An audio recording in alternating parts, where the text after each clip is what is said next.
أعوذ بالله من الشيطان الرجيم بسم الله الرحمن الرحيم الحمد لله رب العالمين والصلاة والسلام على أشرف الأنبياء والمرسلين وعلى آله وصحبه أجمعين رب اشرح لي صدري ويسر لي أمري واحلل عقدة من لساني يفقهوا قولي ولي أبي قال المصنف رحمه الله تعالى hadis yang ke-16 muka surat 90 tidak bagi orang yang ada kitab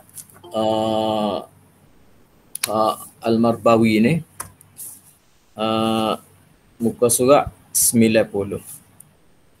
Wali Abi Dawud min hadithi Abdullah bin Zaidin radhiyallahu anhuma annahu qala. Dan adalah bagi Abi Dawud daripada hadis yang diriwayatkan daripada Abdullah bin Zaid bin Abdi Rabbih radhiyallahu anhuma bahwasanya berkata ia ana ra'aituhu yakni al-azan wa ana kuntu uriduhu qala fa aqim anta. Daripada dan bagi Abu Daud dan bagi Abi Daud daripada hadis yang diriwayatkan daripada Abdullah bin Zaid bin Abdi Rabbih radhiyallahu anhuma bahwasanya berkata ia kata Abdullah apa kata dia ana ra'aituhu yakni al-adhan aku telah melihat akan dia melihat di sini iaitu ra'a fil manam iaitu melihat di dalam mimpi. Sebagaimana hadis permulaan kita belajar hadis berkenaan dengan azan ini. Kalau tu orang yang ada kitab Al-Marbawi ni muka surat 82 tu babul azan pada mula-mula sekali dia. Hadis iaitu Abdullah bin Zaid bin Abdi Rabbih radhiyallahu anhu. Hadis yang pertama berkenaan azan itu dia bercerita bagaimana berkenaan dengan mimpi. Abdullah bercerita tentang mimpi dia. Mimpi dia satu orang lelaki mari ajar dia dengan lafaz azan. Allahu Akbar, Allahu Akbar. Ketika tu duk mesyuarat. Sebelum daripada tu Rasulullah sallallahu alaihi wasallam bermesyuarat lagu mana ada cara nak panggil orang mari semaya. Macam-macam caranya. Ada kata setengah kita panggil kita guna trumpet, ada setengah kata panggil loceng, ada setengah kata kita bakar lepas tu tengok asap naik, orang tengok boleh mari macam-macam. Maka pada hari itu Abdullahnya bermimpi orang mari ajar azan kepada dia.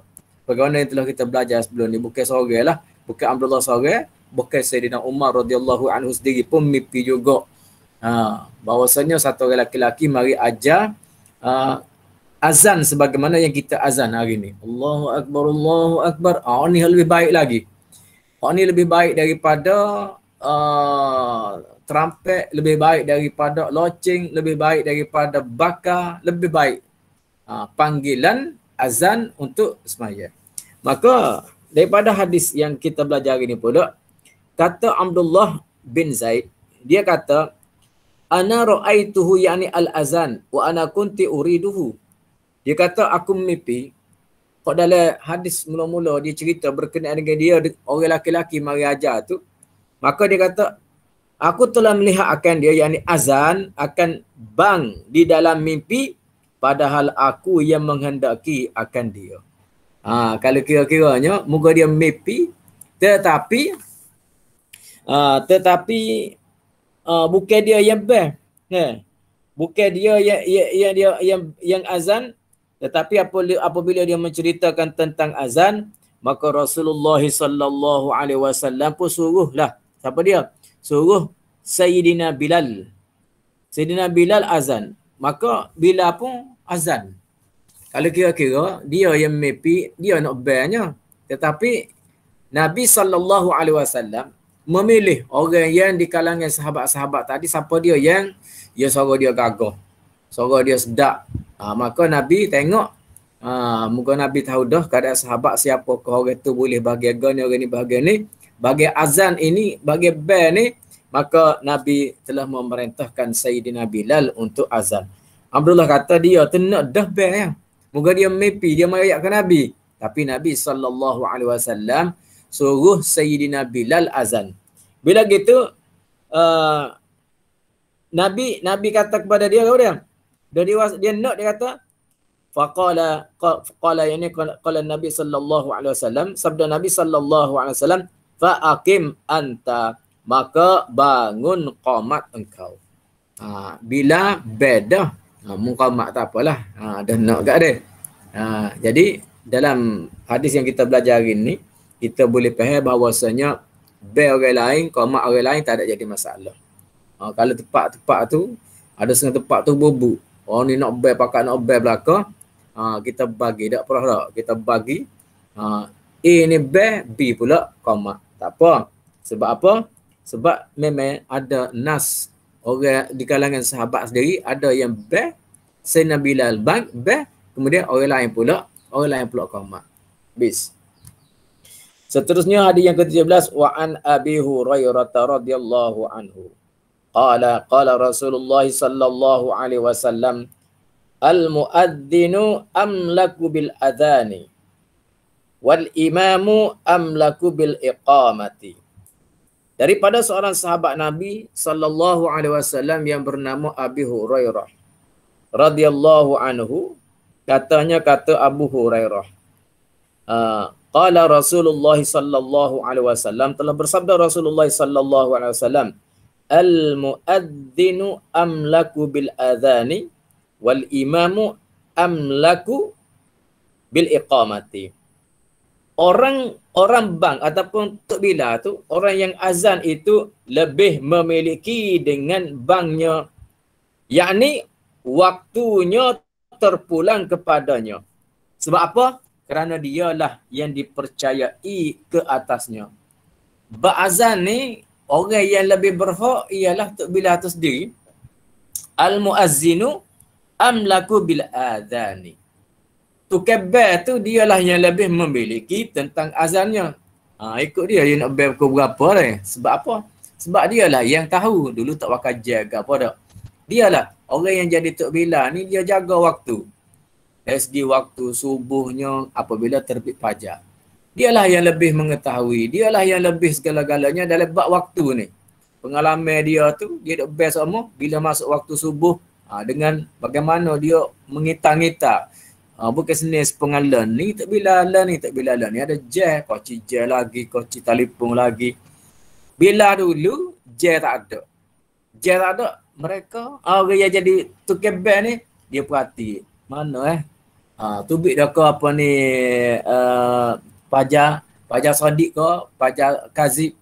Lepas tu perhati pula matahari lebih daripada bayar dia tu, baru masuk apabila tergelincir matahari, waktu asarnya, waktu maghribnya, waktu isyaknya, maka dialah yang terlebih memiliki dengan azannya.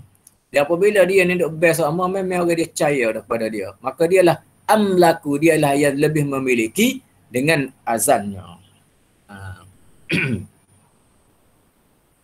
Wal imamu amlaku bil iqamati, dan imam itu lebih memiliki pada qamat. Tak kala gitu, Syekh Al-Marbawi memberi penerangan apa maksud wal imamu amlaku bil iqamati, maka tiada boleh qamat melainkan kemudian daripada isyaratnya. Bak qamat ni walaupun tok bila qamat, tetapi dari segi amlaku, yang lebih memiliki, yang lebih berhak dalam bab qamat ni ialah siapa dia? Iaitu tok imam. Berlaku kita kata kalau tok imam tadi, apa ni tok bila tadi, dia pakai pandai dia seorang. Dia bukan qamat Allahu akbar, Allahu akbar, Allahu akbar, Allahu akbar, asyhadu an la ilaha illallah. Habis tu la ilaha illallah. Tengok tok imam tak ada. Ya gitu. Tengok tok imam tak ada. Sebab apa? Sebab tok bila pakai pandai-pandai dia. Tok bila nak qamat, dia kena tengok dulu. Tok imam mari ke tak lagi. Bila tok imam, kalau tok imam mari dah, tengok dulu. Mungkin tok imam nak ambil semaya dulu ke. Sebab kalau tok bila qamat pakai tok turut isyarat daripada tok imam, maka berlakulah sengai di antara qamat dengan takbir tadi lama dan sebagainya, dan boleh menimbulkan fitnah. Sebab itulah kita kena faham dalam bab sembahyang Jumaat di masjid ini, orang yang lebih berhak tentang iqamah ialah Tok Bilal. Tok Bilal lebih itu lagi. Sebab tu setengah masjid itu, setengah masjid Tok Bilal dengan Tok Imam dia duduk bilik dia sekali. Nah, macam di Masjid Muhammadi, Tok Bilal dengan Tok Imam ni bilik sekali. Kita duduk Tok Imam, Tok Bilal duduk dalam bilik yang sama. Sebab itulah apabila Tok Imam siap dah. Kalau di Masjid Muhammadi tu orang jadi Tok Imam dia kena pakai baju jubah hitam luar dah. Jubah putih dalam, jubah hitam luar, lepas tu pakai piyah serban, piyah dia merah, lepas tu pakai stocking. Tu seragam Tok Imam apabila nak tubik. Jadi kalaulah kita kata Tok Imam tak siap, Tok Bilal tak boleh qamat lagi. Sebab biasanya Tok Imam, bukan biasanya, memang peraturan dah, Tok Imam kena berpakaian lagu tu di Masjid Muhammadi. Jadi kadang-kadang Tok Imam baru siap maya sunat. Tak boleh qamat lagi sebab nak sarut baju dulu, nak sarut jubah hitam dulu. Nak sarut jubah hitam, nak pakai stocking, nak pakai serban yang berwarna merah. Piyah dia tu maknanya siap sempurna. Hamba kalau betul gagak, siap semua kali. Okay. Barulah kita siap tu, barulah kita bui Tok Bilal qamat. Lepas tu tubik sekali daripada bilik tu pergi ke tempat sembahyang. Atau kalau di Masjid Muhammadi. Kalau di balasah di masjid-masjid biasa, kadang-kadang dia buat dua bilik. Tok Imam alik kanan, Tok Bilal alik kiri. Tok Imam nak tubik, dia siap dia pecek loceng. Dia warna, ada warna dia tu tak, warna merah ke warna hijau ke, tu setengah-setengah masjid. Jadi walhasilnya antara Tok Imam dengan Tok Bilal, dia kena, Tok Bilal tu apabila dia nak qamat, dia mestilah mendapat isyarat daripada Tok Imam. Ada orang tak faham, makmum Tok Bilal lambat dia pergi marah. Dia pergi marah kepada Tok Bilal. Wan tak qamat lagi. Patutnya kena faham lah. Wal imamu amlaku bil iqamah. Tok Imam tu terlebih memiliki dengan iqamah, bukannya makmum. Ni dia pergi marah ke Tok Bilal. Wan tak qamat lagi. Qamat lah. Demo Tok Imam ke demo suruh Tok Bilal qamat tu? Ada berlaku setengah masjid, makmum yang tidak faham, dia pergi marah ke Tok Bilal. Tok Bilal kata, hamba makan gaji dengan Tok Imam, dia kata dia. Hamba makan dengan Tok Imam. Maksud dia akan qamat setelah Tok Imam memberi isyarat. Kalau mau duduk di pondok Pasir Tumbuh dulu, Tok Bilal qamat apabila Tok Guru sapa. Tok Guru naik atas masjid, maka Tok Bilal pun qamat lagi. Selagi Tok Guru tak mari lagi, Tok Guru dia masuk waktu dia sembahyang dia, sembahyang sunat. Sudah juga Tok Guru pun jalan mari. Siapa dia di masjid, Tok Guru naik ya. Hijau tangga naik juga, Tok Bilal pun tengok. Tok Bilal pun qamat lalu. Maknanya Tok Guru yang menjadi Tok Imam tu, Tok Guru isyarat lalu. Tok Bilal pun duduk dari bilik dia, Allahu Akbar, Allahu Akbar. Maknanya kalau tidak diberi isyarat, maka jangan lagi qamat. Baik. Rawahu Ibnu Adi wa dha'afahu, dan telah meriwayatkan oleh Ibnu Adi dan mengata dhaif ia akan dia. Walil Baihaqi nahwuhu an Ali radhiyallahu anhu min qauli. Dan bagi Baihaqi seumpamanya riwayat daripada Sayyidina Ali radhiyallahu anhu daripada perkataannya. Kita tengok di bawah dah. Siapa dia Ibnu Adi? Ialah seorang yang ingat sangat akan segala hadis, iaitu nama dia Ibnu Adi ni Abu Ahmad Abdullah bin Muhammad bin Adi Al-Jurjani. Al-Jurjani. Tengok gelar dia tu Ibnu Adi tu. Nama dia apa dia nama dia? Nama dia Abu Ahmad. Gelar dia dah. Abdullah. Abdullah bin Muhammad. Abdullah bin Muhammad barulah bin Adi. Tok dia. Adi ni tok dia. Al-Jurjani. Dan dia ni adalah seorang yang sangat ingat dalam memperhalusi sebagai tiada umpamanya pada masa dia.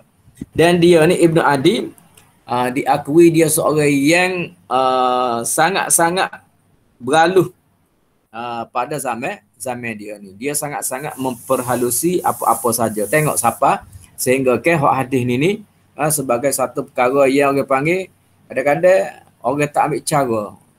Tu email bab apa nama bab amlaku. Tu email apa ni tu bila dialah yang terlebih memiliki dalam bab azan. Dalam bab qamat pula tu email itu terlebih memiliki. Dialah yang orang panggil tuai dia. Tuai dia lagu mana? Untuk nak atas Tok Bilal lah. Sebab dialah sebagai Bilal dialah yang lebih mengetahui. Tapi bab iqamah kena bagi kepada Tok Imam yang memilikinya. Dialah yang memberi isyarat supaya Tok Bilal tadi qamat. Nombor 18. Wa an Anasin radhiyallahu anhu qala Rasulullah sallallahu alaihi wasallam la yuraddu ad-du'a'u bainal adhani wal iqamati. Rawahu An-Nasa'i wa sahhahu Ibnu Khuzaimah. Dan hadis riwayat daripada Anas radhiyallahu anhu. Ini masyhur ni sahabat Nabi, Anas bin Malik, seorang sahabat Nabi yang ketika dia meninggal ni mempunyai anak yang sangat ramai dah. Riwayat daripada Sayyidina Anas bin Malik radhiyallahu anhu kata Anas. Apa kata Anas? Telah bersabda Rasulullah sallallahu alaihi wasallam, Nabi sallallahu alaihi wasallam telah bersabda. Apa sabda Nabi? La yuraddud du'a'u bainal adhani wal iqamati. Tiada ditolak akan doa antara bang dan iqamah. Ini di antara tempat yang mustajab kita berdoa. Antara azan dengan iqamah. Jadi kalau kita orang baru mandi, orang baru ambil air semaya, tak ada nak berdoa. Sebab itulah untuk kita cari masa supaya Allah Ta'ala mengkabulkan permintaan kita. Kita cari masa, orang panggil tempat-tempat yang mustajabah, tempat-tempat yang diistijabkan doa kita. Masa patu tepat, tepat tu di antara tempat dia Mekah ke Madinah, tanah haram dak. Tempat tu boleh jadi payah sikit kita nak cari Mekah, Madinah ke apa dia tempat dia. Misal kita kata kalau kita tengok tempat-tempat yang dimakbulkan doa, Mekah, Madinah. Lepas Mekah, Madinah pula ada pula tempat-tempat pula. Contohnya kita kata mana di dalam Hijr Ismail. Dalam Hijr Ismail ni nak masuk tu pun berebut dah kita dah. Ataupun kita kata mana di Hajarul Aswad. Ataupun kita kata di makan Ibrahim. Tu tempat-tempat yang Allah Ta'ala makbul doa.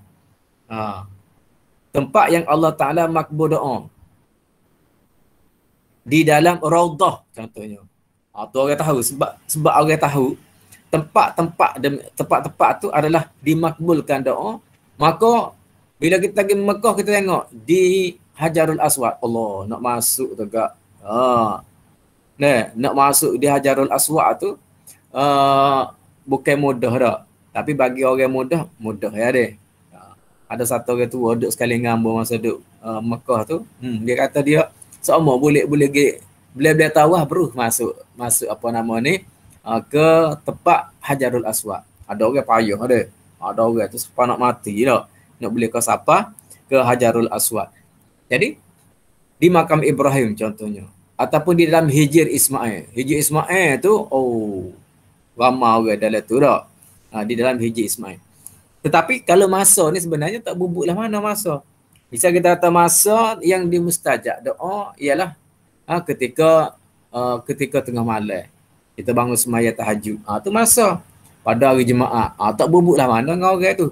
Masa ni tak berebut, tempat tu berebut kalau kita pergi Mekah. Jadi di antara masa yang dimustajab, yang diterima doa, yang tidak ditolak. Pak Nabi kata la yuraddu du'a'u bainal adhani wal iqamah. Tiada ditolak akan doa antara bang dan iqamah. Lah ni ada setengah masjid tu pendek ya antara bel dengan iqamah.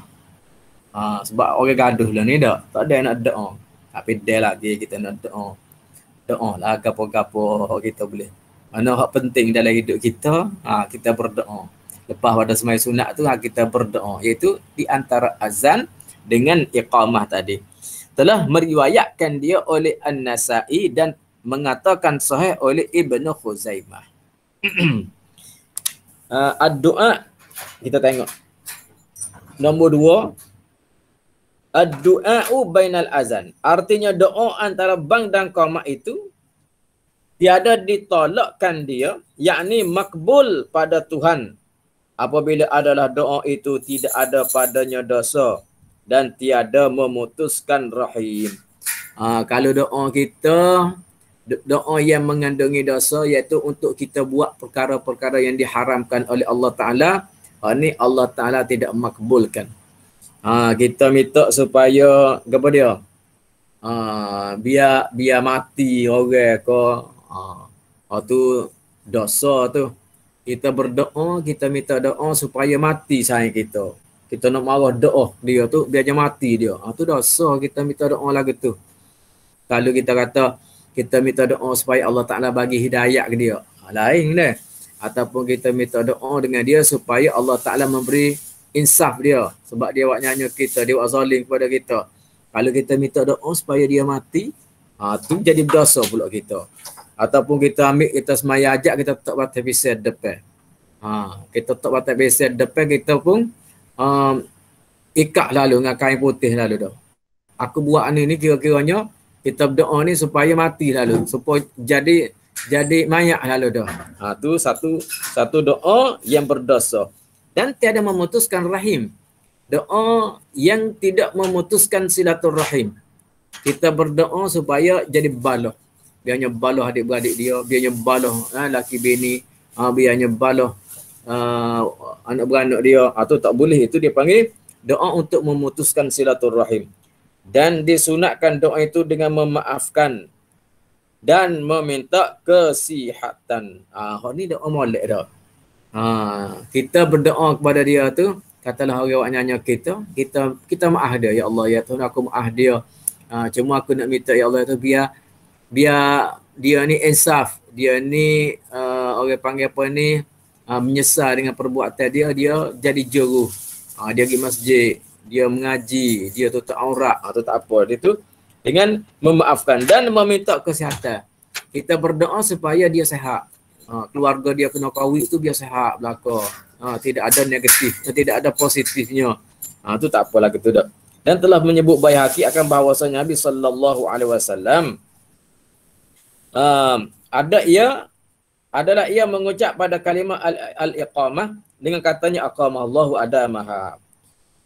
Kemudian habis hadis tu dak. Hadis yang ke-18. Hadis yang ke-19 pula. Wa an Jabirin radhiyallahu anhu anna Rasulullah sallallahu alaihi wasallam. Kita ni kalau berdoa, kalau boleh jadi rusuk orang dah. Sebab apa? Sebab perut kita tak comel. Orang perut comel ni dia berdoa supaya jadi comel. Orang buat tak molek dia pun tak. Dia berdoa supaya jadi comel. Dia jadi comel, dia jadi comel orang yang didoakan dia tu. Perlu kepada hati yang baik. Perlu kepada hati yang comel, barulah dia boleh mendoakan kepada orang lain tu jadi comel. Jadi kalau dia mendoakan orang tu jadi tak comel, bermakna perut dia tak comel juga. Sebab itulah lebih baik kita memaafkan kesalahan orang daripada kita doa jadi tak comel. Sebab apa katalah kita berdoa kepada satu orang supaya dia ni jadi tak comel, iaitu mati dia. Kita minta kita doa dia tu supaya jadi mati lah dia. Bila kita doa dia jadi mati, dia pun mati. Lepas dia mati, tak lama kita pula mati. Apa dah gapo kita? Kita doa kepada A ni supaya A mati. Minggu ni dia mati. Minggu depan kita pun mati juga. Tak ada gapo-gapo. Dalam masa seminggu sebelum kita mati, tak ada gapo kita boleh hasil daripada doa kita supaya dia mati. Lepas tu akhir kali kita pun mati. Tetapi kalau kita minta doa supaya dia tadi jadi molek, dia ni mari masjid, dia ni baik dengan kita, dia ni begini-gini. Oh, kalau kita doa supaya dia baik dengan kita, ada manfaat kita dengan dia. Sebab apa? Sebab dia baik dengan kita. Dia bersilaturahim dengan kita.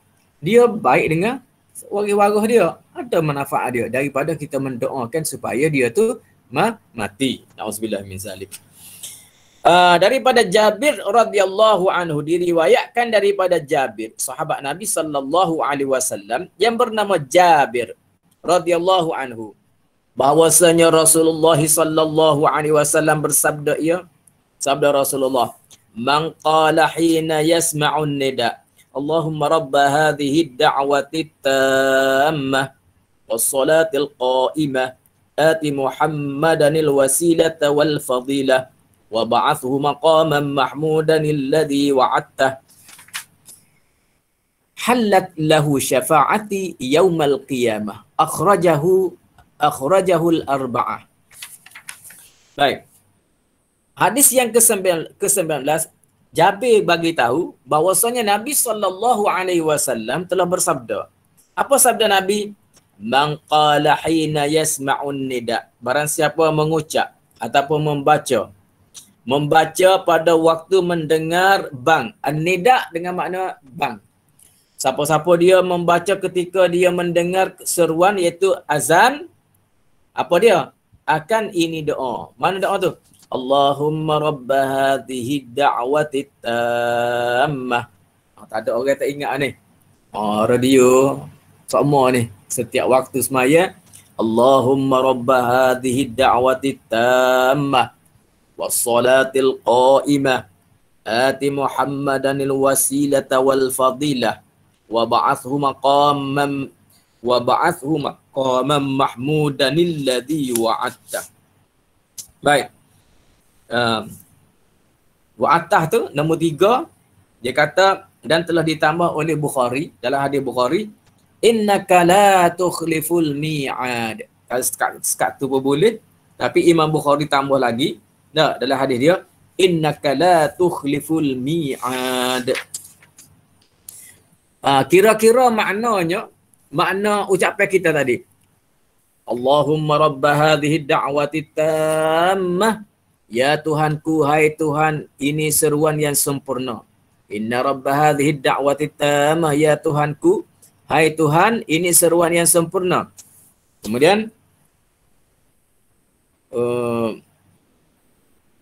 was-salatil qa'imah, dan sembahyang yang akan berdiri ataupun yang akan didirikan. Ati sayyidana Muhammadanil wasilata wal fadilah, datangkan akan Nabi Muhammad itu akan wasilah dan kelebihan. Wa ba'athu maqaman mahmudanil ladzi wa'adtah, dan bangkitkan akan makan yang terpuji yang telah engkau janjikan. Innaka la tukhliful mi'ad, sesungguhnya engkau tidak menyalahi janji. Kita baca doa ni lepas pada orang bel. Apa fadilat dia? Nabi kata, halat lahu syafa'ati yaumal qiyamah, nescaya halal baginya oleh syafaatku. Apa makna halal? Nescaya halal baginya oleh syafaatku pada hari kiamat. Nescaya berhaklah dia menerima syafaatku, ataupun nescaya wajiblah dia mendapat apa dia ni, syafaatku pada hari kiamat. Oh, besar ni. Besar fadilat kita baca doa ni. Kita buat selebel lagi tu je. Kadang-kadang bakal tak baca. Dengar rebel, habis rebel bakal.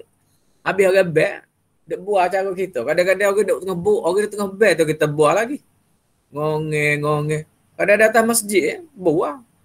Duk buat padahal orang bel. Orang bel dah satu tak jawab.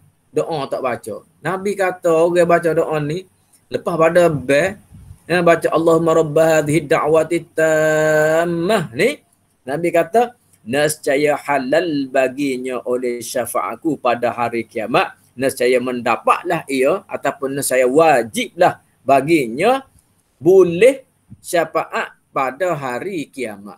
Allahu akbar. Kita ni syafaat Nabi ni kita nak benar lah. Sebabnya kita dari segi ibadat kita sikit sangat ya kita ni.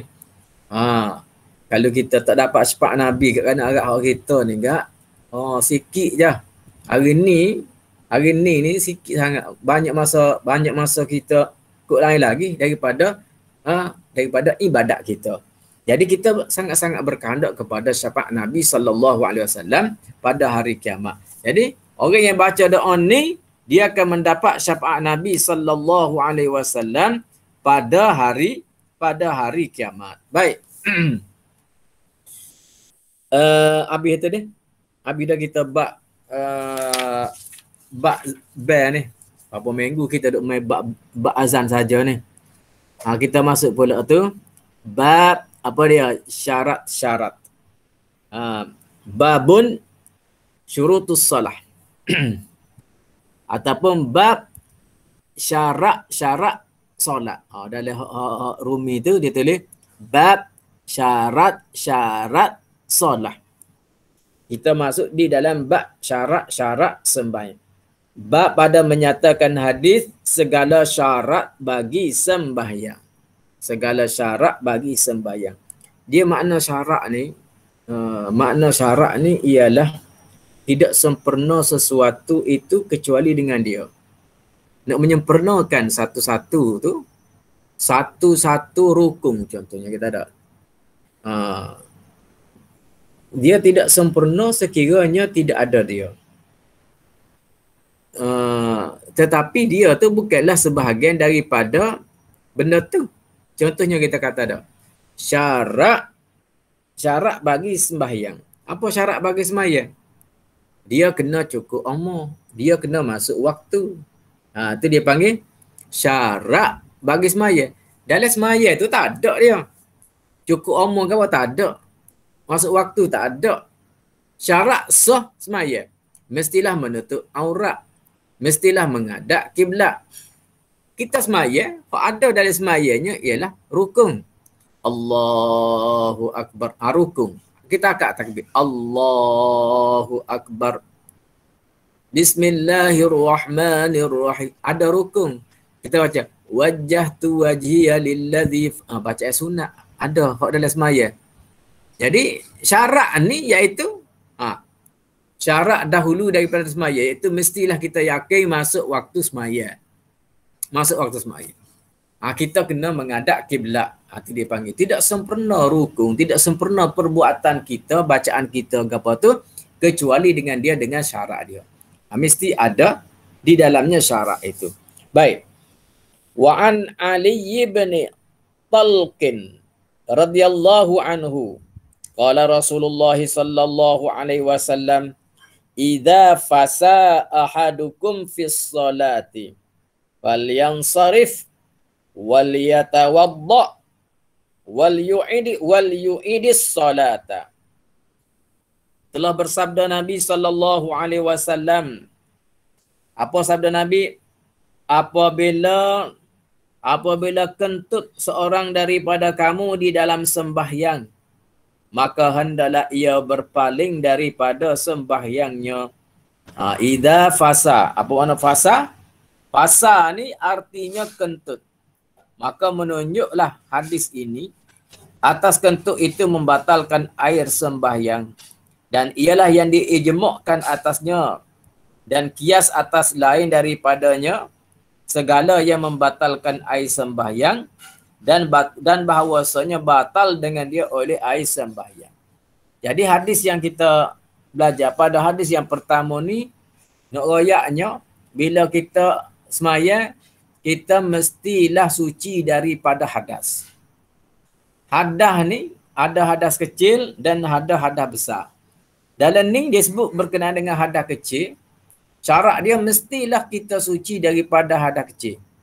Apabila apabila datangnya hadas kecil ketika kita sembahyang, maka batal sembahyang kita. Kalau kita sembahyang sebelum daripada kita ni menyucikan daripada hadas kecil, maka tidak sah sembahyang kita. Baik. Maka Nabi kata, idza fasa ahadukum fis salati.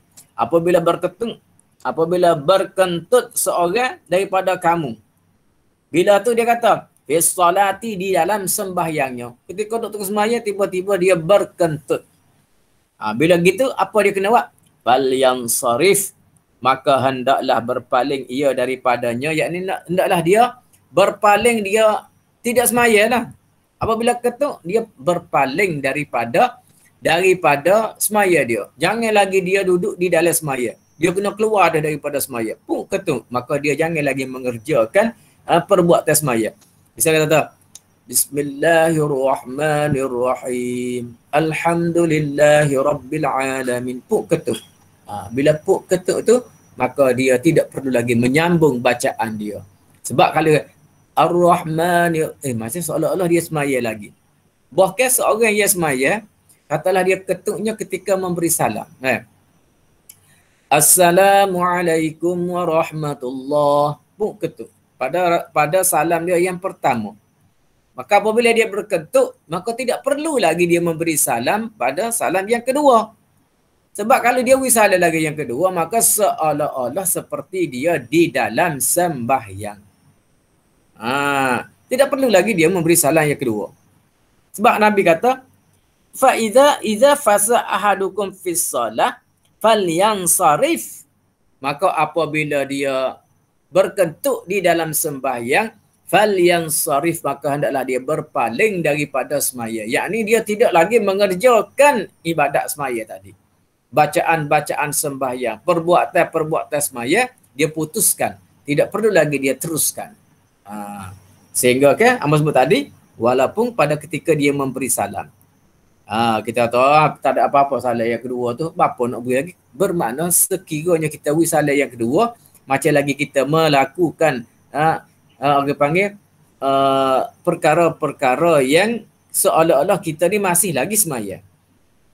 Kita beri lagi salam yang kedua. Apa kita beri salam lagi yang keduanya? Daklah pasal kita sudah pun berkentut. Baik.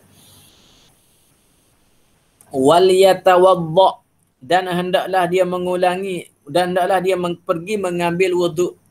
Kalau kita kata kalau semaya kita ketuk ketika wisalah, tak perlu dah lah, siap dah semaya kita. Kalau kita masih lagi, kita kata kita duduk rokok, tiba-tiba kita ketuk, putuskan semaya kita. Bila kita putuskan semaya kita, hendaklah kita mengambil wuduk. Jadi kita fiqh dia sebut, kalau kita duduk depan, kita nak turun, nak tubik tu, kita pegang hidung kita. Kita pegang hidung kita, memberi isyarat. Memberi isyarat kita tubik tu bukan saja.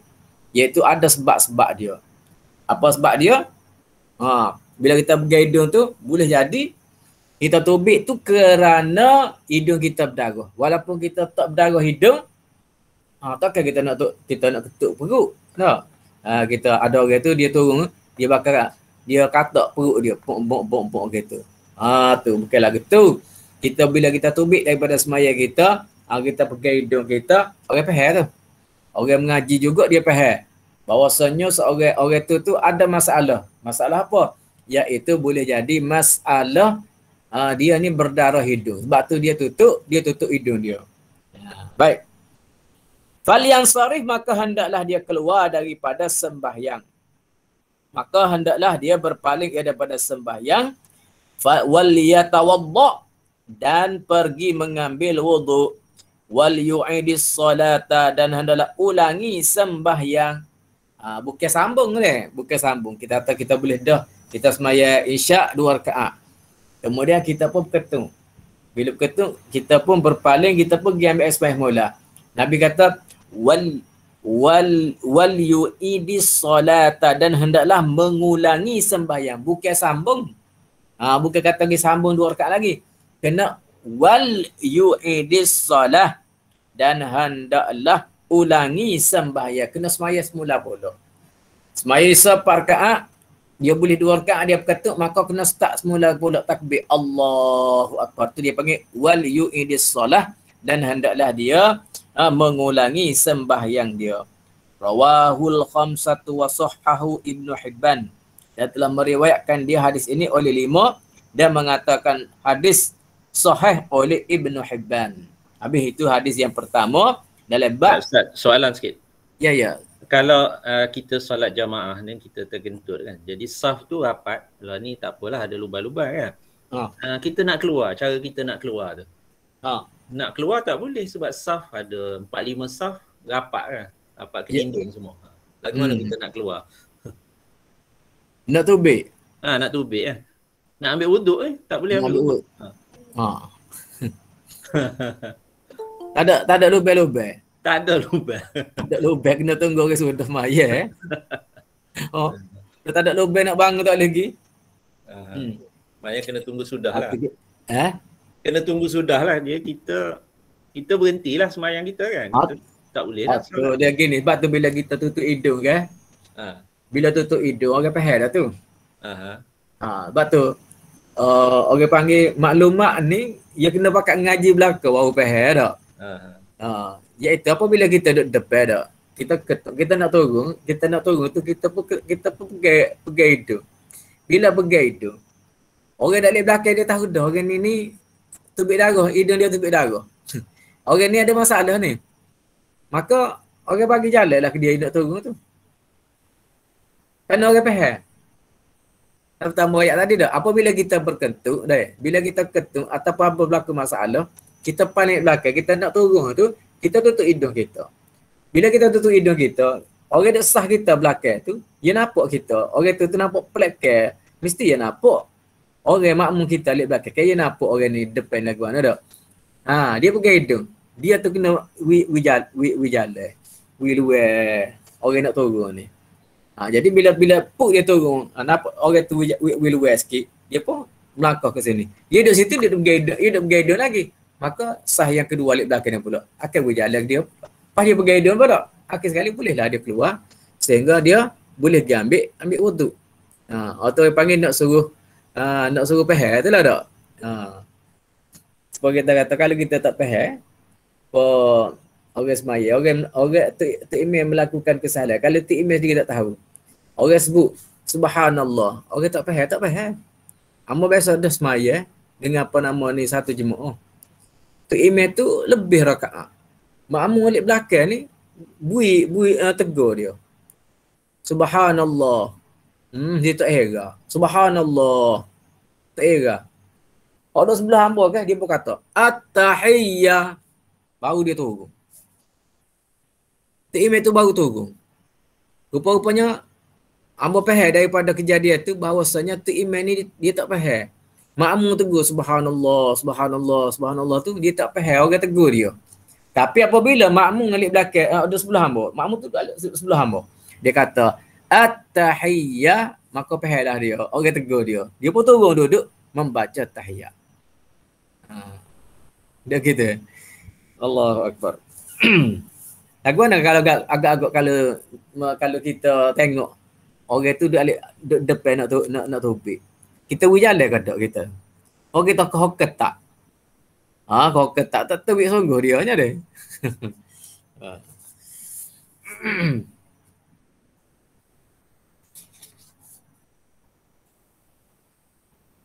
Hadis yang kedua. Okey tak? Perah tak? Hadis yang kedua. An Aisyah radhiyallahu anhu anna Nabiy sallallahu alaihi wasallam qala la yaqbalullahu salata haidin illa bi khimarin.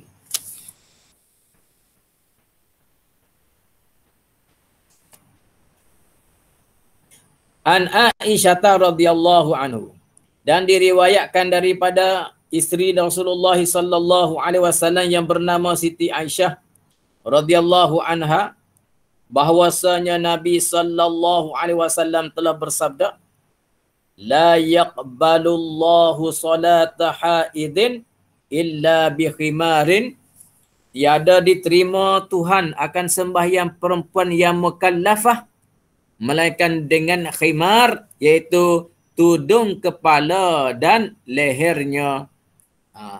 Rawahul khamsatu illa an-Nasa'i wa sahahu Ibnu Khuzaimah, dan meriwayatkan dia oleh 5 melainkan Nasa'i dan mengatakan sahih oleh Ibnu Khuzaimah. Ini hadis yang menerangkan apabila satu orang yang nak semaya tu bukan dia cara bab orang ni haid dak ni, iaitu membicarakan tentang tutup aurat dia. Syarat semaya, syarat sah semayanya iaitu menutup aurat. Nabi kata tidak sah, tidak menerima sembahyang, la yaqbalullahu salata haidin. Allah Ta'ala tidak menerima sembahyang seorang yang haid. Orang yang marih. Orang yang sudah haid. Bukan maksud orang ni dia semaya dia dalam keadaan haid dah. Iaitu seorang perempuan yang mukallafah. Jadi Syekh Al-Marbawi ni dia terjemuhkan dengan maksud selalu dah.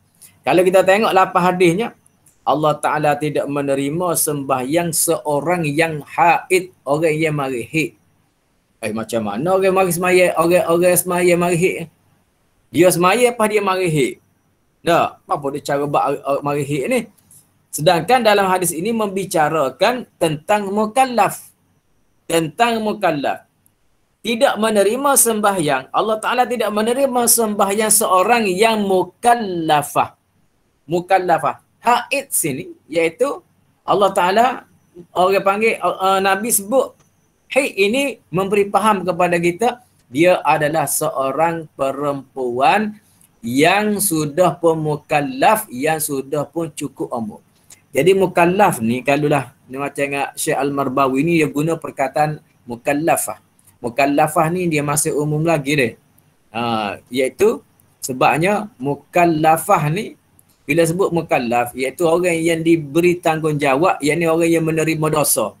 Iaitu orang menerima dosa ni, ulama-ulama fiqh dia sebut orang yang menerima dosa ni ialah yang pertamanya ialah apabila dia akil balik. Dia berakal, dia balik. Kalau dia balik, dia tidak berakal, tak terima dosa. Kalau dia berakal tapi dia balik juga tidak menerima dosa, tidak diberi, dia tidak sebagai orang yang menanggung dosa. Kemudian mukallaf juga apabila seorang yang menerima seruan. Kalau dia akil balik, dia tidak menerima seruan, tak siapa seru tempat dia, maka tidak dinamakan mukallaf, maka dia tidak menerima dosa. Dia tak semaya, dia tak berdosa. Dan lagi orang yang sempurna panca indera. Kalau dia akil balik tetapi dia tidak sempurna panca indera. Mana? Iaitu dia kehilangan dua panca indera. Mata dia buta, mata dia buta, telinga dia tuli. Itu dua panca indera yang tidak sempurna. Bila seorang itu mata buta, telinga tuli, automatik dia menjadi seorang yang bisu. Jadi tiga lalu dah. Automatik lalu. Telinga tuli, mata buta, mulut akan jadi bisu lalu. Kita kata, hey, mu kena semaya. Ni masuk waktu dah ni, semaya. Dia nak semaya lagu mana? Telinga tak dengar. Kita tunjuk dia tak? Kita tunjuk cara semaya. Dia nak semaya lagu mana? Sebab dia tak nampak. Maka orang ni tidak sempurna. Maka tidak dinamakan mukallaf. Jadi dalam hadis ni, dia ambil pada bab dari segi haid saja. Perempuan, sudah pastilah dia ni sudah cukup belakang dah. Dia sudah sampai umur, dia seorang yang akil, dia sudah menerima seruan, dia sudah cukup sempurna panca indera dia, maka dia dinamakan mukallaf. Mukallaf, yakni dia ni cukup umur balik. Haid di sini dengan makna balik. Haid ni dengan makna balik. Perempuan yang balighah. Perempuan yang mari haid dah. Allah Ta'ala tidak menerima akan sembahyang perempuan yang mukallafah. Perempuan yang diberati. Mukallafah ni diberati ataupun diberi tanggungjawab dah. Wajib dah semaya. Illa dia kata illa bi khimarin, melainkan dengan tudung kepala dan lehernya. Yang ni menutup aurat. Bi khimarin ni dengan tutup kepala dan juga tekak dia. Leher dia tutup. Dia semaya kepala dia tutup, tekak dia tutup juga. Kalau dia semaya dengan terbuka kepala dia, maka tidak sah semaya dia. Ini pasal apa dia ni haid, dia ni seorang perempuan yang sudah cukup umur. Kalau terbuka leher dia, tekak dia juga tidak sah semaya dia. Allah Ta'ala tidak menerima semaya dia. Habis hadis yang kedua. Jadi hadis pertama berkenaan dengan suci daripada hadas. Ada yang kedua iaitu dengan cukup umur. dan dia ni menutup aurat. Jadi syarat menutup aurat. Yang ketiga, wa an Jabirin radhiyallahu anhu anna Nabiy sallallahu alaihi wasallam qala lahu idza kana thawbu wasi'an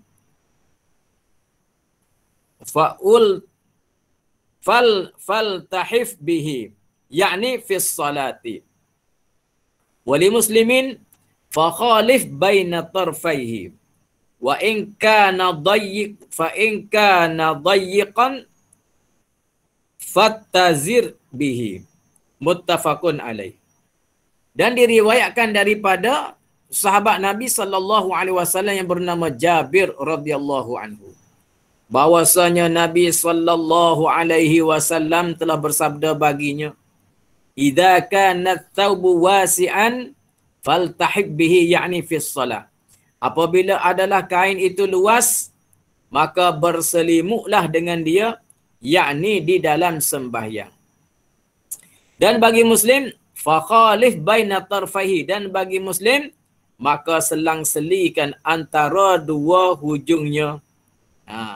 Dan apabila ada kain itu sempit, maka bercokeng dengan dia. Yakni hadis ini di dalam hadis ini Nabi sallallahu alaihi wasallam menerangkan tentang syarat sah sembahyang, syarat semaya ni iaitu kita hendaklah menutup aurat kita. Kalau kain kita tu luah, bila kita kata kalau berselimut memang tutup, pakai tak nampak lalu aurat-aurat kita tak nampak dah. Maka kita pun bolehlah sembahyang kita. Dan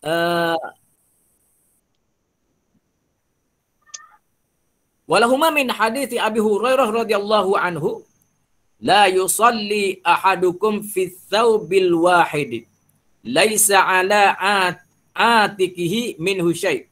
Tidak boleh sembahyang seorang daripada kamu pada kain yang satu yang di atas bahunya daripada sesuatu. Ini ambo tanda deh. Ambo terima minggu depan. Ini ada nombor 3 ni ambo terima minggu depan. InsyaAllah. Kita terus kepada hadis yang keempat. Wa an Ummi Salamah radhiyallahu anha annaha sa'alatin Nabiy sallallahu alaihi wasallam atusallil mar'atu fi dhir'in wa khimarin bi ghairi izarin wa qala idza kana az-zir'u sabighan yughatti zuhura qadamaiha. Akhrajahu Abu Dawud wa sahahu al-a'immatu waqfahu. Dan daripada Ummi Salamah radhiyallahu anha annaha sa'alatin Nabi sallallahu alaihi wasallam, dan diriwayatkan daripada seorang isteri Rasulullah sallallahu alaihi wasallam, panggilannya Ummi Salamah radhiyallahu anha, bahwasanya telah bertanya ia Ummi Salamah kepada Nabi sallallahu alaihi wasallam, adakah boleh sembahyang seorang perempuan dengan baju kurung panjang dan kain tutup kepala yang tiada kain pinggan? Adakah boleh sembahyang seorang perempuan dengan baju kurung panjang dan kain tutup kepala dengan tiada kain pinggan? Dan sabdanya Nabi sallallahu alaihi wasallam, apabila adalah baju kurung panjang itu luas, boleh menutupi dua belakang kakinya. Ni Ummu Salamah bertanya Nabi sallallahu alaihi wasallam, boleh ke tak dia semaya dengan satu baju kurung yang mana baju kurung tu panjang yang boleh tutup kepala dengan tiada kain di pinggannya. Kita tengok nota kaki dia tu, nombor 1, sabighan, artinya yang luas lagi menutupi. Maka menunjuklah atas bahawasanya terbuka dua kaki bagi perempuan itu aurat. Adakah boleh sembahyang seorang perempuan dengan baju kurung yang panjang dan kain tutup kepalanya dengan tiada dipinggang? Sabda Nabi, apabila adalah baju kurung panjang itu luas, boleh menutupi dua belakang kakinya.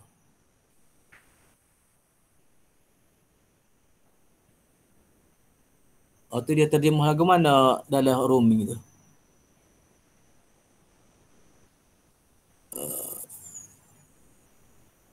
Baju kurung.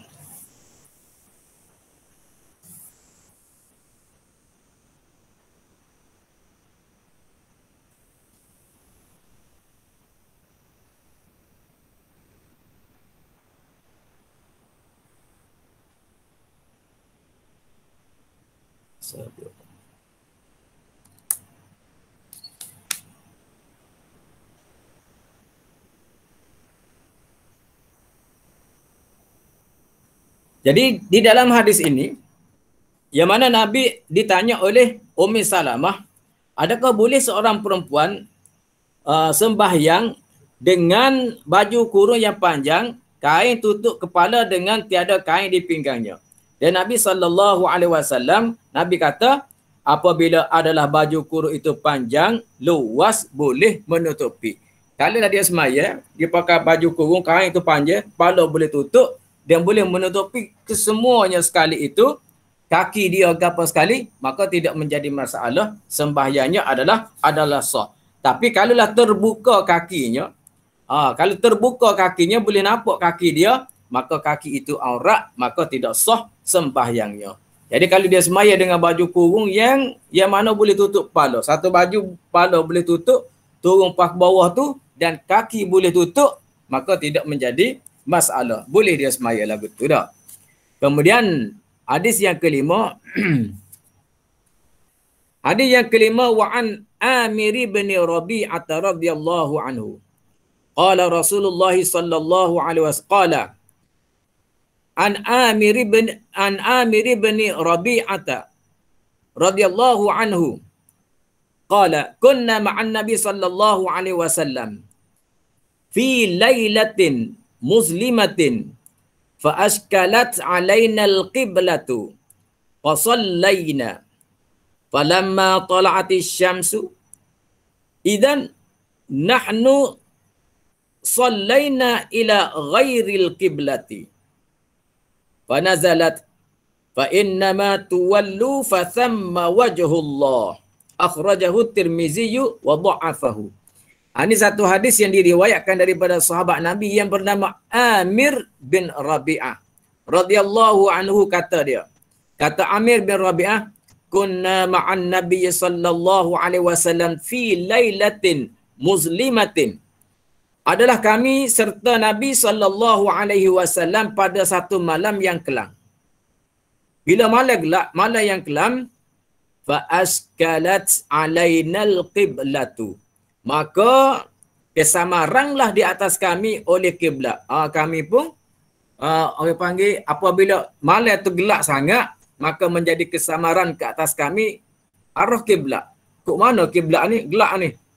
Kok alik kanan, kok alik kiri ke, depan ke, belakang ke? Maka menjadi kesamaran ke atas kami tentang kiblat. Walaupun dalam kesamaran, fasallayna, kami semaya juga.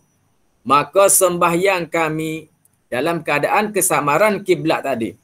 Falamma tala'atis syamsu, dah apabila terbit fajar, dah idza nahnu sallayna ila ghairil qiblati.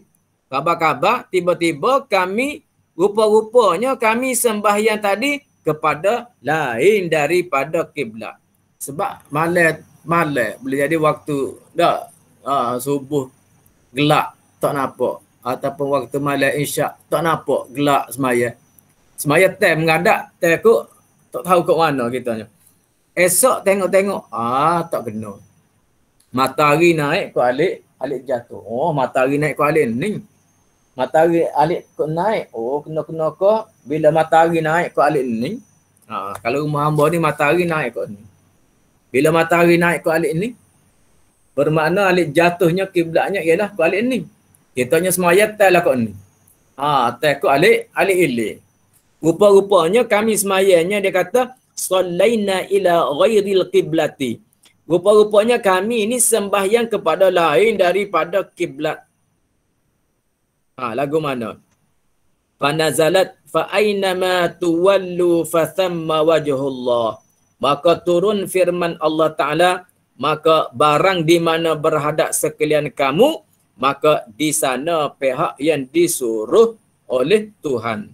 Jadi, apa nama ni, semaya kita tadi, semaya Nabi tadi bersama-sama dengan sahabat tadi, moga dia menjangkakan alik ni adalah kiblat. Ada. Jangan moga alik ni kiblat. Rupa-rupanya bukan kiblat. Mana buat kan? Semaya dah lah. Nah. Sebab itulah dalam bab kita semaya ni, semaya fardu ni, syarat untuk sah semaya ialah menghadap kiblat. Menghadap kiblat ni hendaklah kita orang panggil secara zan sahaja, bukannya secara yakin. Maknanya kita kata alik ni kiblat berkali, alik ni kiblat ni, maka secara zan sahaja sudah sah semaya kita. Tidak semestinya kita yakin. Kita yakin. Batal mau cerita tu kan. Kejadian yang berlaku di Allah yarham Tok Imam Pasir Bekir, dia cerita kepada hamba. Kejadian yang berlaku di Pasir Bekir apabila orang buat masjid Pasir Bekir, siap masjid semaya dah. Kemudian beberapa tahun kemudian ada orang pergi ke Mekah. Dia balik, dia beli kompas. Dia gitu atas masjid Pasir Bekir dia. Dia gitu atas masjid Pasir Bekir. Oh, orang balik Mekah ni kata, Tok Imam, kiblat masjid Pasir Bekir ni salah. Lari daripada yang sebenarnya. Maka ketika tu Datuk Muftinya iaitu Mufti Haji Nur tak? Mufti Haji Nur. Tok Imam Pasir Bekir dia kata, dia pergilah jumpa dengan Tok Peti Allah yarham Mufti Haji Nur. Dia kata, Tok Guru, orang balik Mekah, buat balik kompas, dia kata kiblat di masjid ni salah tak? Kiblat masjid ni salah. Lagu mana Tok Guru? Maka Datuk Mufti tanya, dia kata, ayah dia, Datuk Mufti Haji Ibrahim dulu pernah berkahwin dengan orang Pasir Bekir. Dia tanya masa ayah aku mula, dia ada kata apa? Mufti Haji Nur, dia tanya Tok Imam. Ni Tok Imam cerita kamu sendiri ni tak? Mufti Haji Nur tanya, dia kata ayah apa nama ni, mula ayah aku ni, masa dia duduk Pasir Bekir mula, dia ada kata apa? Dia ada tegur kau. Jadi kata dengan Tok Imam, tak ada. Kalau tak ada pakar tu, bermakna masalah kiblat ni, masalah kiblat dengan kompas dipanggil sama-sama zan sahaja. Sama-sama zan. Kiblat pun dia tunjuk sudut sekian-sekian ni adalah bukan yakin, dia panggil zan sahaja. Kiblat ni secara kompas juga dipanggil zan.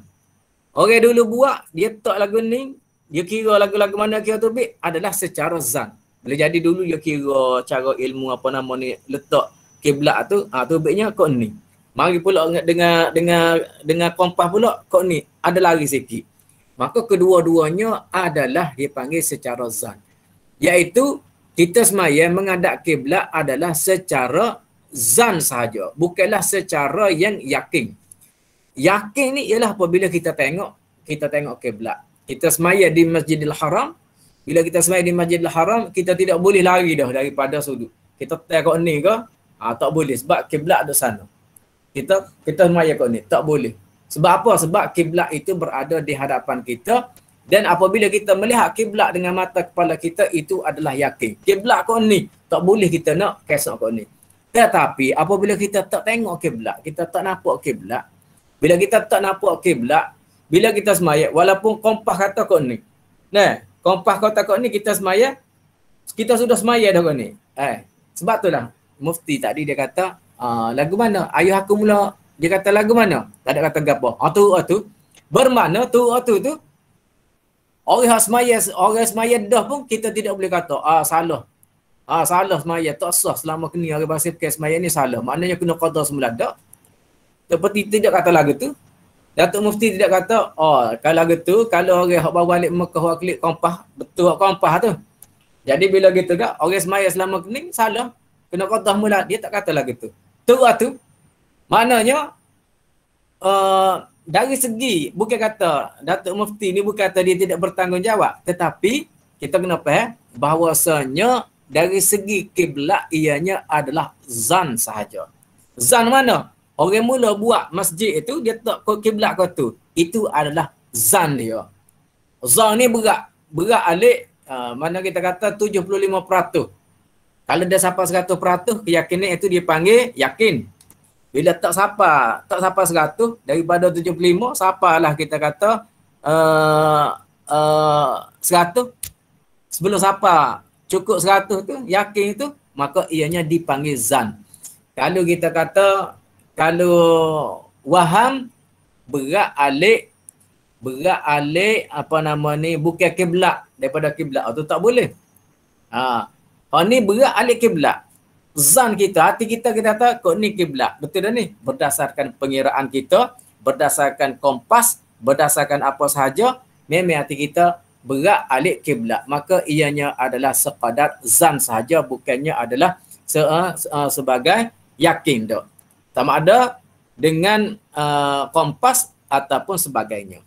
Jadi sebagaimana yang apa nama ni kita belajar ni berlaku daripada Nabi SAW pada malam tu. Ijtihad mereka, ijtihad Nabi dan juga sahabatnya semaya ku alik ni. Bermakna kita kata inilah kiblat dia dah. Ini adalah kiblat. Rupa-rupanya lari daripada hak yang diijtihadkan. Maka tidak menjadi masalah dah. Kecuali ketika kita duduk tengah semaya dah. Kita duduk tengah semaya, orang royak kita tu ni sudah dah. Kalau kita duduk tengah semaya, kita tengah semaya, orang pun royak, kiblat. Salah tu, bukan alik jatuh tu, bukan kiblat tu alik apa nama alik ilik tu. Ketika tu wajib kita kena palingkan dada kita ke arah kiblat. Ni kita sedang menunaikan sembahyang. Dan ketika kita nak sembahyang pun kita wajib mencari arah kiblat, dan wajib kita cari kiblat tadi bukanlah secara yakin, ianya sekadar zan sahaja. Maka turunlah firman Allah Ta'ala, fa aynama tuwallu fathamma wajhullah. Maka barang di mana berhadap sekalian kamu, maka di sanalah pihak yang disuruh Tuhan, yakni kiblat tadi. Akhrajahu Tirmizi wa dha'afahu. Telah mengeluarkan oleh Tirmizi dan mengata ia akan dia hadis yang dhaif. Wa an Abi Hurairah radhiyallahu anhu qala Rasulullah sallallahu alaihi wasallam. Dan diriwayatkan daripada sahabat Nabi yang bernama Abi Hurairah radhiyallahu anhu, katanya telah bersabda Rasulullah sallallahu alaihi wasallam, ma bainal masyriqi wal maghribi qiblatun. Barang yang antara paksina mana bainal maghribi masyriq wal maghrib qiblatun. Dan di antara paksina dan di paksina itu adalah kiblat. Kita tengok bawah dulu. Amir, nama Amir. Pada hadis nombor 5 tu, riwayat Amir tu, siapa dia Amir? Amir ialah Abu Abdullah Amir bin Rabi'ah bin Malik Al-Uzza, nisbah kepada telah Islam dia dahulu dan telah berpindah beberapa kali pindahan. Mulanya ke Habasyah dan kemudiannya ke Madinah. Dan hadir ia segala peperangan Rasulullah, dan telah meninggal dunia ia pada malam orang-orang membunuh Sayyidina Utsman bin Affan di Madinah. Amir bin Abdullah ni, Amir bin Rabi'ah ni, nama dia iaitu Abu Abdullah Amir bin Rabi'ah bin Malik. Dia ni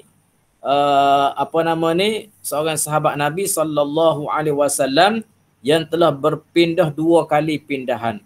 Iaitu mula-mula sekali dia berpindah ke Habasyah dan kemudian dia berpindah ke Madinah.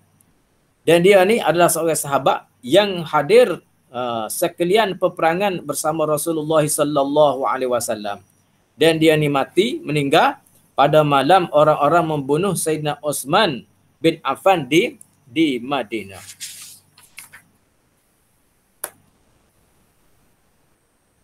Oh, 9:44. Kita bukti pada Ustaz. Hadis 6. Ustaz, nak tanya sikit lah. Sebelum ke hadis terusnya ni. Misalnya kita gini dak, kalau masjid, maya masjid tu memang kita tertuduh arah kiblat dia dak.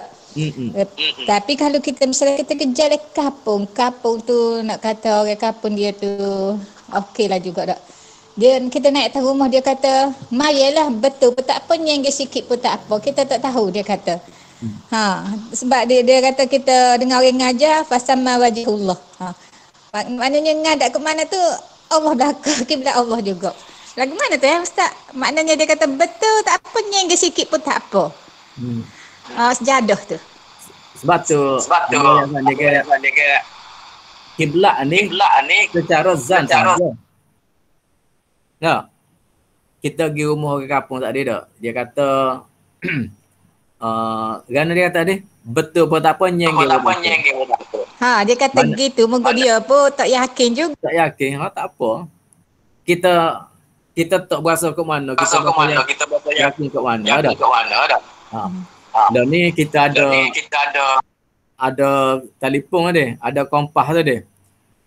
Tapi kompas pun serupa ke kampung tu juga. Kadang-kadang kita pergi, hamba biasa musafir beberapa orang. Kita tak kompas telefon duk. Ni ada lari sikit. Ya. Mana telefon demo lagu ni? Dia kata betul dah ni telefon ni. Tak gitu dah. Waktu gitu, waktu ada sikit-sikit, ada kadang-kadang duk ngang gitu. Jadi kita pas semaya tu kita mengikut keyakinan kita. Kita keyakinan kita tahu ni kali telefon ni nampak gua mahal sikit ni dah. Jadi sebab tak dia orang kampung tu dia pakai gitu ya. Orang kampung dia kata nyengge sikit ataupun setara mana nyengge tak tahulah mana. Jadi untuk kita semaya tu tak apa dah.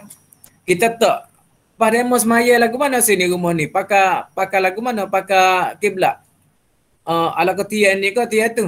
Dia kata kita semaya ni. Tak apa kita tu lah. Boleh lah. Sebab tamu kata tadi kiblat ini adalah secara zan sahaja. Tidak semestinya berdasarkan yakin betul-betul. Sebab yakin itu hanyalah pada kiblat yang kita boleh tengok dengan mata kita, iaitu di dalam Masjidil Haram ataupun pada Kaabah. Tu tidak boleh lari sikit abu. Ada pohon lain buat lagu mana kita? Sebabnya kita kata darjah. Walaupun kita faham dah bahawasanya lari satu darjah pun berapa kilometer dah kita lari. Tapi oleh kerana tempat kita duduk sini ni nak boleh sampai ke Mekah tu, tak? Gunung Ganai, bukit buka macam-macam tu. Bermakna sebab itulah ulama kita menetapkan kiblat ini hanyalah dengan zan sahaja, bukan dengan yakin. Kalaulah untuk yakin, maka jadi kesusahan kepada kita. Menjadi kesusahan kepada kita untuk menentukan kiblat. Apa asalnya kita ke mana-mana ni kena cukup. Batulah kita kata kita lah ni ada apa nama ni, ada kompas. Orang dulu tak ada. Orang dulu pakai gitu ya. Kapal hamba tu tak kena kompas. Balasah tu pakai gitu maya. Yakin ada orang yakin pakai gitu dah. Maknanya waktu kita kata hak semaya di balasah atas rumah pun kadang-kadang orang yakin gitu ya. Buat rumah aku ni wali kiblat ni. Betul. Maknanya sekadar agama tu tidak payah, tidak susah. Kita semaya menghadap kiblat itu berdasarkan zan kita. Berat hati kita lihat mana kiblat, sekadar itu sahaja. Merasa kita setakat tu dulu. Kita berhenti pada hadis yang ke-6. Wallahu alam. InsyaAllah kita akan bertemu lagi. Dalam bab syarat-syarat sembahyang. Ustaz, kalau saya tanya soalan lain boleh ke? Boleh. Gini, kita ni cabut kuku, ibu jari kuku kan. Ibu jari kuku cabut jadi sakit. Sakit bila nak semaya, macam kita rokok macam tekan ibu kaki. Sujud pun tekan ibu kaki tak. Jadi sakit ni kita tak ada sakit lutut gapo kita tak ada, tapi orang kata boleh mai atas kursi. Kan tu Ustaz, kita nak sujud tu jadi ibu jari kita ni memang sakit-sakit sungguh. Cabut kuku. Kan tu Ustaz, boleh kau kita mai atas kursi kalau sakit setara tu?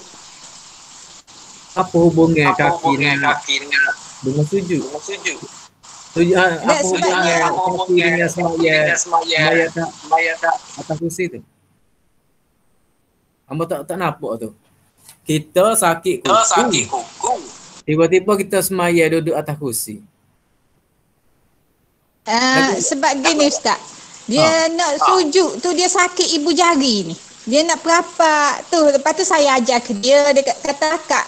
Boleh tak kalau kita akak gitu. Tapi dia kata dia nak tekan, nak bangun tu pun sakit dah. Lepas sujud. Dia nak duduk sipuh pun dia sakit ibu jari kaki ni. Sebab tu dia semaya duduk tu. Setara dia bermakna ibu jari dia sakit. Dia semaya duduk atas kursi tak sakit lah dia. Tak sakit lah kalau gua nak. Tak sakit lah muka tak tekan ibu jari. Kita kan sujud kan kalau rokok tu pun jadi tekan dah ibu jari. Lupa ya tu. Dengan ada atas kursi dengan duduk. Tapi yang merasa lebih baik dia duduk cara apa nama ni, cara duduk antara dua sujud tu lah. Daripada duduk di atas kursi. Sebab orang duduk ni secara asli. Boleh nampak Kak? Amba sebut tadi tak? Kalau dia duduk atas kursi, maknanya dia tidak rokok ke jari dia. Tapi kalau dia duduk cara sujud ataupun dia duduk tidak atas kursi, bermakna dia tidak kokok juga kaki dia tu. Serupa ya. Maknanya maknanya ginilah dak. Kita cari cara terbaik. Cara terbaik tu nak suruh dia semaya. Molek dia. Maknanya atas kursi ni orang jenis sakit lutut biasanya dak. Orang bang payah. Sebab dia ibu jari. Sebab dia tak ada masalah. Kalau dia duduk, kita kata duduk antara, dia duduk antara dua sujud tu, kamu dia sujud. Maknanya kaki dia tak itu, tak, maknanya kita kata dia tidak kokok jari. Kalau dia kokok dia sakit kan. Jadi serupa yang dia duduk atas ni, dia tak se kokok kaki je dah. Pasal muka dia sakit apa namanya jari. Kau maksud lagu mana? Sakit ibu jari tu lah Ustaz. Sebab sakit ibu jari. Dia tak boleh macam mana kalau duduk dua sujud tu ibu jari dia tak apalah nanti. Ya. Halo. Ya. Saya pun tak pastilah dia sakit. Cuma dia tanya dia nak semaya lagu mana. Dia kata lo ni dia duduk semaya atas kursi ke ibu jari. Gak saya suruh semaya biasa. Ya, Kak. Ya. Masa dia tidak ada masalah lutut. Tak ada. Tak bukan lutut sebab dia kata. Dia boleh duduk seperti biasa. Muka dia boleh lipat. Kecuali dia tak boleh lipat lutut. Barulah dia di atas lutut. Len ni dia boleh lipat. Bila boleh lipat, dia boleh duduk seperti biasa. Cumanya kaki dia tak boleh apa nama ni, tak boleh gapo, tak boleh kekok ke gapo panggil. Nak kata tak boleh kekok tu saya tak tahu, tapi dia kata dia tak boleh nak sentuh ibu jari dia kaki ni dengan tepat ni bumi ni. Dia masa kita duduk antara dua sujud, ibu jari tu dia akan sentuh. Dia kata sakit sangat dia kata gitu. Ada sakit tak ada arah. Hak tu lah. Saya gamuk dari segi jari nak kekok dia tu. Tak. Banginya masalah ni bukan ibu jari tu nak kekok tak. Dia apa nama ni? Dia nak sentuh.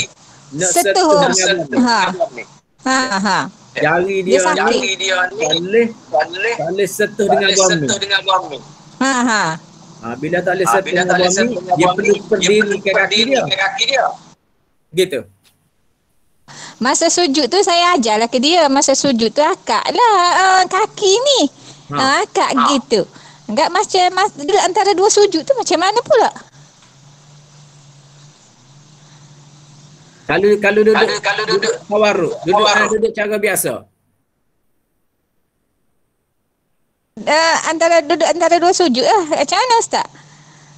Dia boleh duduk ke tak? Dia sakit. Sakit setuh. Sakit ke? Tak ada arah lah waktu tu. Dah lainnya masalahnya kis dia tak boleh sentuh dengan bumi lah jari dia tu. Ha. Lepas tu dia duduk. Kalau duduk rumah biasa lah dia jalan tu boleh. Dia jalan cara dia lah, maknanya kaki ni ibu jari kaki dia tu boleh hakak. Ibu jari kaki dia tu cuma masa tu lah, masa macam sujud, macam rokok tu pun rasa cekes juga ibu jari kaki ni. Jadi kaki dia tak rapat lah bominya. Tak rapat lah bahagian jari tu, tapak kaki tu mungkin rapat, tumit tu rapat. Ibu jari tu dia nak rapat muka bumi ni. Dia kena akak lah dia. Gini lah. Mana kita nak pastikan dia tu semaya dah. Dia semaya. Dia tu biar termudah bagi dia lah. Maknanya kalau dia tak boleh juga, kaki dia tak boleh nak kaki apabila kena bumi, dia buatlah sekadar kemampuan dia tadi. Gitulah. Malah dia tanya duduk atas kursi lagu mana boleh. Pertama tadi tak tahu nak ayat gana ke dia. Kalau dia boleh duduk seperti biasa, kita duduk seperti biasa. Tapi kalau kita kata siapa mudarat tak boleh kaki dia tadi, mungkin tak boleh nak tepuh dengan bumi. Sebab kalau dia berdiri pun. Tapi kalau kita semaya, kalau kita kata tak, kalau mau bangun gini deh. Ya kaki kanan kau kiri. Kanan kau kiri. Dua-dua kaki ke? Tak. Halo. Tak ada dah Ustaz, tak ada dah. Tak ada tak? Faham dah ke? Dah boleh tak? Tak apa. Tak boleh rapat di bumi ni. Tapi kalau sebelah dia boleh akak kaki tu. Boleh duduk caca biasa juga. Tak semestinya duduk atas kursi. Rokok. Tak apalah, mengikut keselesaan lah. Satunya biar semaya. Tapi kita semayanya, biarlah kita boleh buat sehingga kita kata tak, kita tak boleh buat benar, barulah kita boleh berpindah duduk cara lain. Pun kita atas kursi ke. Kalau boleh kita duduk caca, pasal nak cara semayanya tidak orang panggil sebagaimana yang Nabi ajar lah. Semaya, kalau kita boleh berdiri, wajib kita semaya tu dengan berdiri. Ini kena caca gen ni. Waktu kalau selagi kita boleh. Kalau tak boleh, tak ada arah.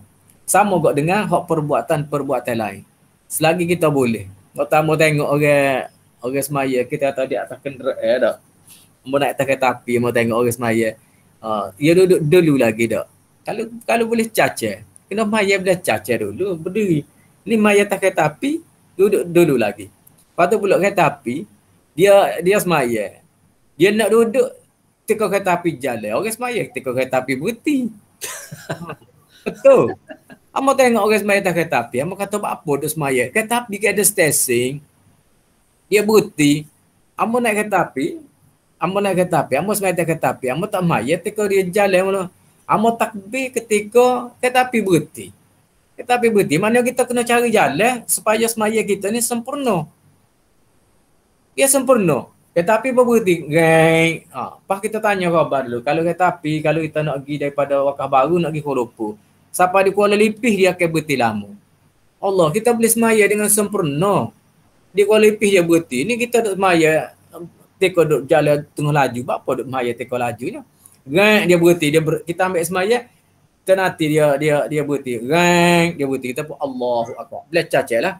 Boleh cacat. Bismillahirrahmanirrahim. Alhamdulillah. Kadang-kadang kita des maya sudah maya kita. Kalau maya subuh, des sudah dengan kereta api berhenti tadi. Kita semaya. Boleh semaya bila caca, boleh rokok dengan sempurna. Nah, boleh.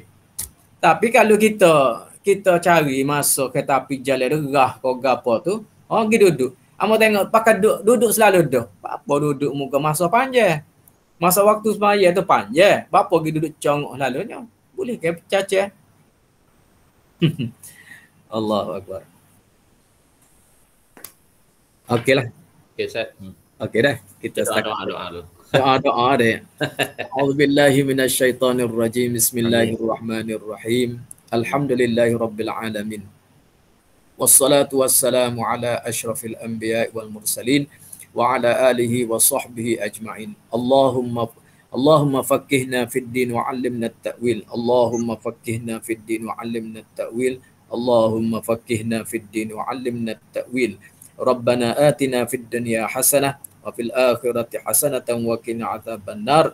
Wa sallallahu ala sayyidina Muhammad wa ala alihi wa sahbihi ajma'in walhamdulillahi rabbil alamin.